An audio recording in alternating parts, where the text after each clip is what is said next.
Today we are going to solve a linear system by graphing. The technique is to graph both of the lines you're given, and wherever they meet as a coordinate x, y is the solution. Now, these two lines happen to be given in y equals mx plus b form. I know that because I have y equals, to start with, something times x plus or minus something else. These both happen to be minus, but that's not the point.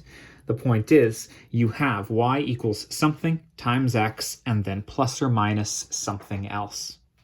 So to graph this line, I use -10 as my y-intercept. That means I'm going to put a dot here on my grid. That's the starting point for the line. The slope is 2/3. That's positive 2/3.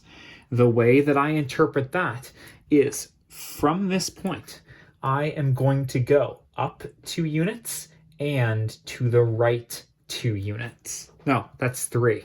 That's to the right by 3 units. So from here, it's up 1, 2 and right 1, 2, 3. Put a dot there. That's another point on this line. Then do it again. Up 2, right 3. Up 2, right 3. Over and over again until you run out of room. And honestly, I would backtrack here if I had any room to, but I don't. So I'm going to take a ruler and connect all of those together. Here is that first line graphed. Again, in y equals mx plus b form, it's easy. You just plot your b point. That's a point along the y-axis, -10. And you use your slope to generate new points. This second one has a y-intercept at -2. So along my y-axis, I'm going to put a dot here at -2. Check. And then my slope is -2 as well. Now for whole numbers, I always consider that to be over 1 because 2 divided by 1 is 2 after all. And it's negative. When it's negative, I treat that as down 2. And I still go to the right by however much is in the denominator of that fraction. This is right 1. So I go down 2, right 1. Down 1, 2, right 1 from that next point. Down 2, right 1, down 2, right 1. Now I can backtrack here as well. From this point, I have another point here that's actually up to left 1. And you can see that that's the exact reverse of what I have written here. Instead of down and right, I'm going up and left. That would be what when I consider it to be up, I usually use +2 as my numerator. And when I go to the left, I make my denominator negative. +2 divided by -1 is also -2. But I just treated it as down and right instead. Anyways, I'm really also just backtracking visually. You can see that here. I can draw a line through all of those points as well. But you probably already see that these two lines meet somewhere. They meet right here. And the solution to this system is a point x, y. Now the x coordinate looks like 3. That's +3. And the y coordinate here is -8. Check. So this is the solution. X is -3, y is -8. If your teacher asked you to check your work, your job is to take those points and plug them into both of the original equations. If I was to do that here, left side, which is just y, is actually -8, and the right side, which is 2/3 of x minus 10, is 2/3 of 3 minus 10. Oh, sounds like stuff I gotta do on my calculator. Just kidding. 2 divided by 3 times 3 is 2, because the divided by 3 and times 3 cancel.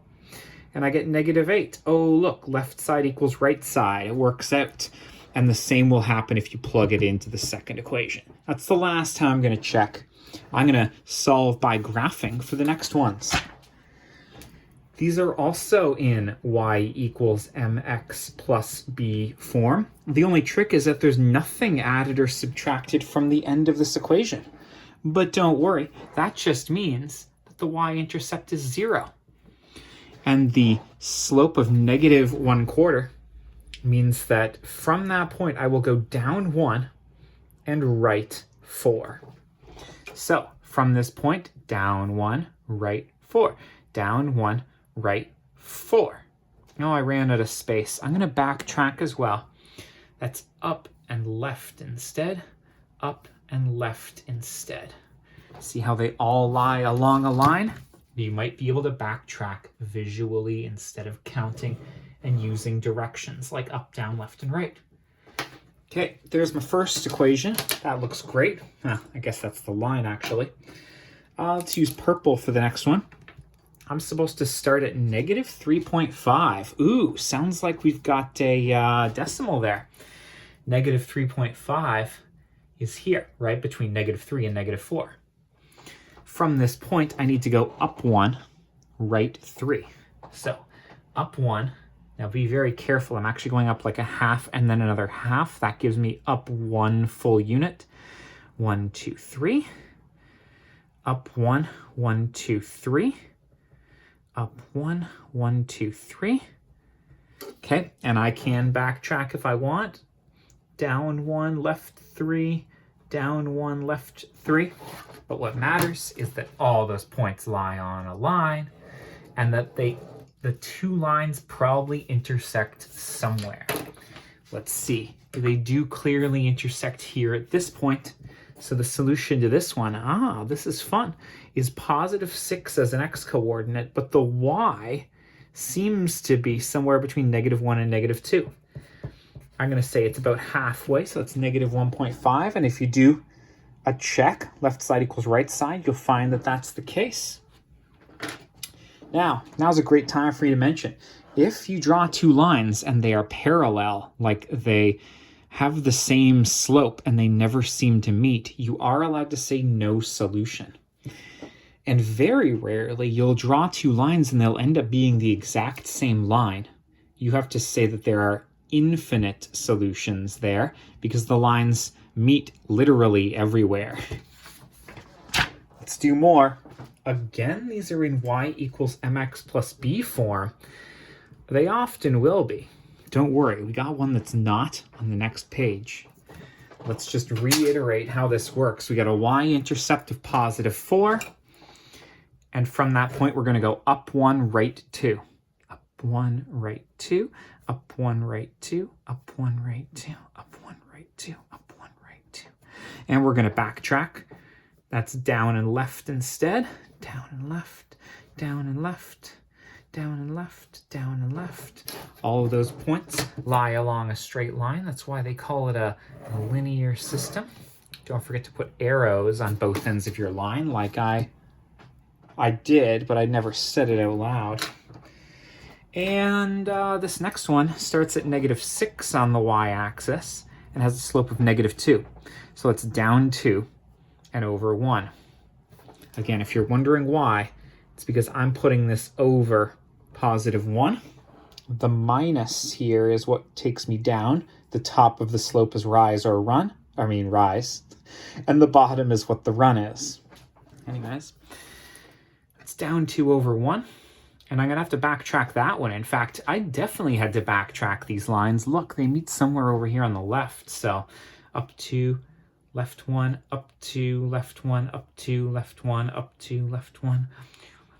I'm just finishing. I know the line's already met, but I'm just trying to set a good example here where I show all of the possible points along the line. There we go. Put arrows on both ends. But hey, the spoiler is already here. We've got these two lines meeting right there. The coordinates of that point are negative 4, comma, positive 2. Great, there's your solution. You could check it. And lastly, we have these, but these are in standard form, not y equals mx plus b form. There are a few ways to graph these. The way that makes the most sense at the end of this video is to rearrange them into y equals mx plus b form. I'm going to take that first one and I'm going to move the terms with y to the other side of the equal sign. To undo minus 2y on the left side, I'm going to move it to the other side. 0 plus 2y, well, that's actually just 2y, because 0 plus anything is just whatever you added. And to isolate y, I need to divide everything by 2. I'm going to show that by putting everything over 2. Please note, the reason we're doing that is so that this is just y. Now it's going to be in y equals mx plus b form. X over 2 is the same as a half of x, because when you divide something by 2, you're cutting it in half. And negative 8 divided by 2 is minus 4. Oh, look, y equals mx plus b. The b is negative 4, and the slope is positive a half. That's up 1 over 2, up 1 over 2, up 1 over 2, up 1 over 2, up 1 over 2. Again with the backtracking. Sometimes it pays off. It always pays off in terms of work ethic, though. You know what I mean? There's your line. And we're going to have to rearrange this other equation, 3x minus y plus 6 equals 0. I'm going to move the minus y to the other side. That leaves me with the 3x and the plus 6 on the left. Minus y becomes plus y, and 0 plus y is actually just y. Oh, it was only one step, and it's already in y equals mx plus b form. I've got the 6 here as my starting point, and my slope is 3. So that's up 3 over 1. Oh, well, actually, I'm already out of room, so let's backtrack. Down 3 over 1 in the opposite direction.